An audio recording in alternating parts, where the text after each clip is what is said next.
Who's ready to get a little bit better? If so, you should comment yes right now. Woo! Here we go. All right, so let's have a conversation about habits because it's a big conversation, right? You're in personal development. You want to be the best version of you, and maybe you're new to this. Maybe you've been in the game for a while, and you might still be wrestling with this question because it can be a little bit overwhelming with all the voices that do this and do that, and like, well, you got to do this, and if you don't do this, all the successful people do this. Like, it can be a little bit overwhelming, but where do you start?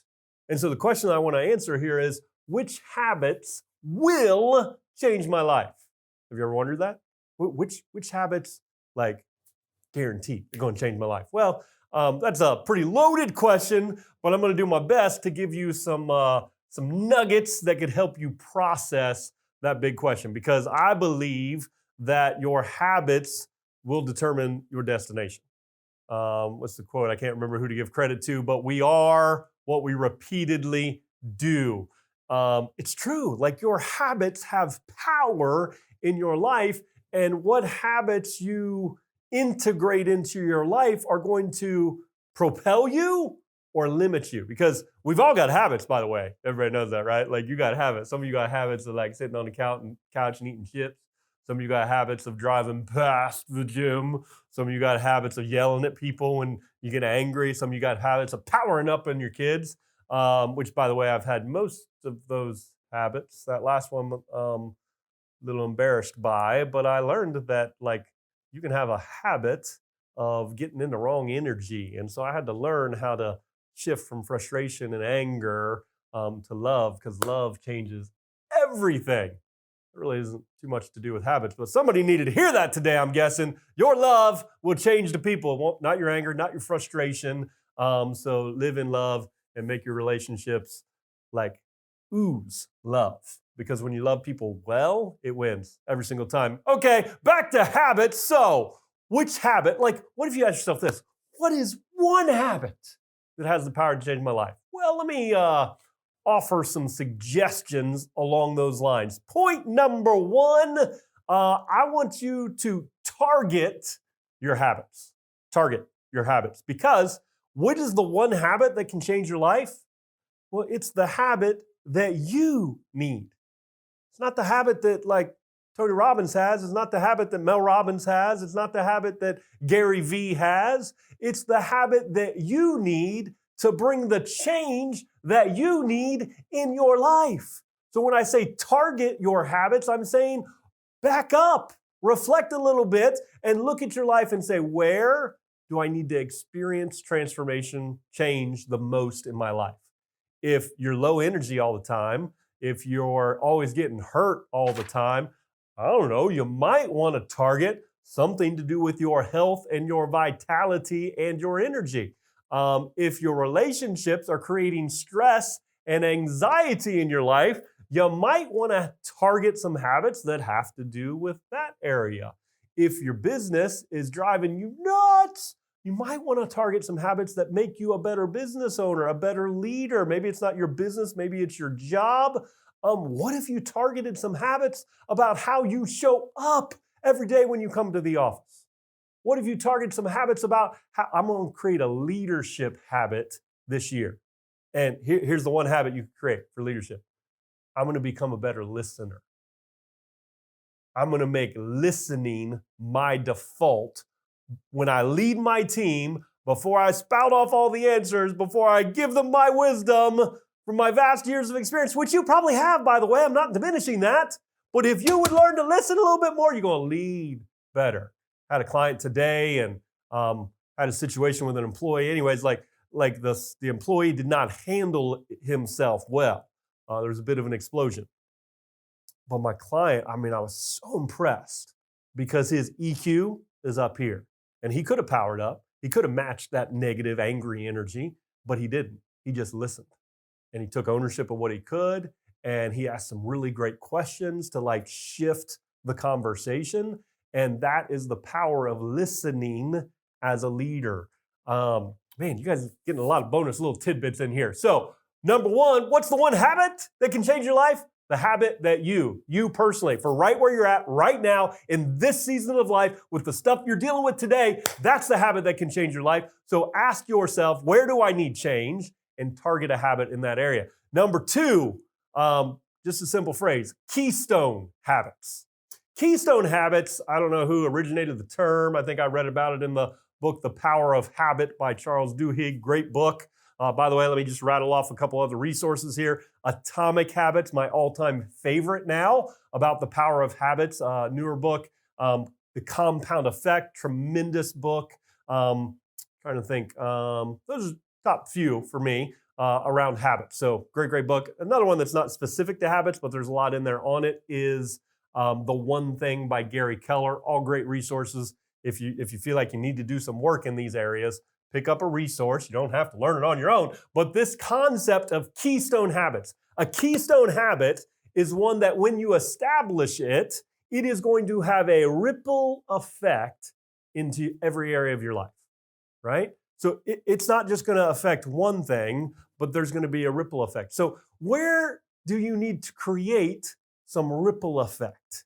And so again, you kind of connects back to the first point of target it, right? Target it. What's the habit you need? What's the habit you need personally? Don't do what everybody else told you to do. What's the habit you need? And then consider, what is a keystone habit? The one that's big enough that it creates ripple effect in my life. So again, some areas of keystone habits are what I was just mentioning with health, right? So if you get healthier in the next 12 months, your life is going to be better. Like, you're going to have more energy, you're going to have more clarity, you're going to show up better in your relationships, you're going to show up better in your career, your business. Like, if you get healthier, that is going to have a ripple effect. Spiritually, if you get more whole spiritually, and you have some habits that help you do that, so maybe it's prayer. I'm going to pray more in the next 12 months. If you pray more and you get a deeper connection to God, however you frame that, for me, God, and that is going to have a ripple effect into every area of your life. Probably going to create more peace regardless of what the circumstances are going to be. So where can I create ripple effect? Where do I need to start? So target it, keystone habits. And then lastly, here's the statement. It's a Tony Robbins quote that I love, and it's just flat out true. Success leaves clues. So I started intentionally with target for what you need. But let's not throw out the baby with the bathwater, because success leaves clues. So here's the question: what are the habits that some of the most successful people I know have in their life? In fact, if there's an area that you're going to target, look for somebody that's getting the results you desire in that area. So if you're targeting, you want your marriage to be like the best it's ever been, look for somebody that has a great marriage and then say, what do they do that I don't do?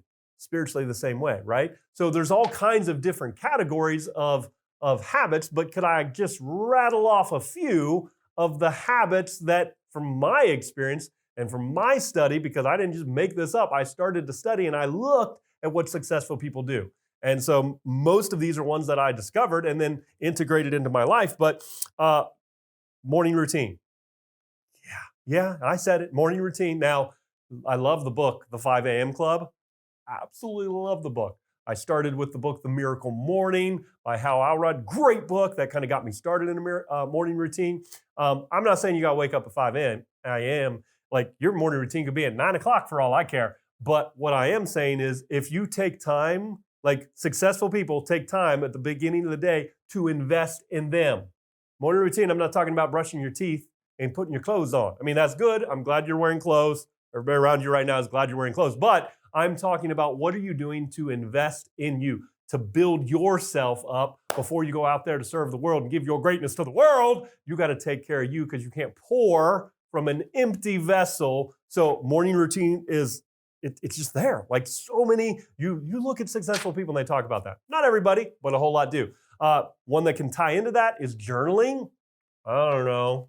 I might have learned that one a little while ago, and it's a pretty powerful thing in my life. I've talked about journaling I've been journaling for 15 years.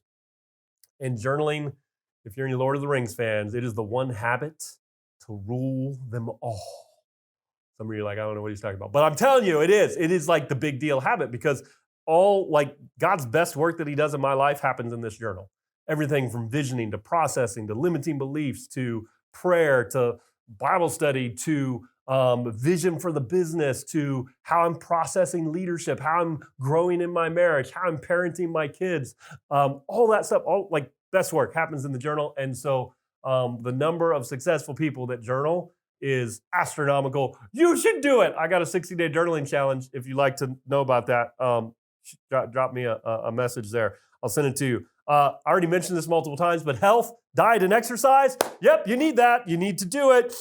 Spiritual habits like meditation, like prayer, these are habits that successful, and I'm like successful, that might be a loaded word for some of you. How about happy, fulfilled people, people that are using their voice to bring good to the world, that are a force for good, a force for God. Like these are the kind of people I'm modeling my life after. I don't care how rich you are. If you ain't happy and you're rich, I don't care. I don't have time for you. Like I'm great with wealth. I'm okay with building wealth, but I want people that are fulfilled and happy. And that success is not about a number in your bank account or in your net worth. Success is about on the inside. That's where it starts, fulfillment and happiness. And the last two things I'll just mention is successful people, they are very mindful of who they have in their life, their peer group, their community. And so successful people tend to tap into coaching. They tap into personal development resources, if that's books or podcasts or whatever it might be. They tap into the power of community, whether that's joining a mastermind or getting in a coaching community. They are very tuned into, if they want to get there faster, the quickest way to go further, faster, is together with the right people. And so maybe that's a habit that you need to get intentional about, is leveling up your peer group. I will tell you this, we've got a community of people where we do weekly coaching calls, 3 coaching calls a week, and I'm on there for one. I would be pouring into you every single week, not for 10 minutes like I do in these videos, but for an hour and a half of just like giving content and then doing Q&A and solving problems and hot seating. And then there's other coaching calls and there's other aspects to the community. And so if that's one for you, then you might want to drop a direct message to me. I didn't really intend to share that. That's why I was kind of stumbling a little bit. But hey, you need community, and it's a habit. The habit of showing up in the right kind of community will elevate your life. It is one habit that guaranteed can change your life forever. So, what's the one habit that can change your life? It's the habit you need. Make sure it is a keystone habit that's going to have ripple effect. And maybe look around at successful people, the people that are living the kind of life that you want to live, having the impact, living with the joy, happiness, peace, and fulfillment that you want to have. Maybe there's some clues of how they got there through their habits. So I hope this served you. If you know the answer of what is the one habit that could change your life, because it's the habit you need, drop it in the comments. What's the habit that you are going to lock in over the next 12 months? I'd love to hear that and be able to celebrate it with you. You guys freaking rock. This is where you should get off this video and go out there and give your greatness to the world, because somebody needs what's on the inside of you. Go give it away. I love y'all. Have a great week.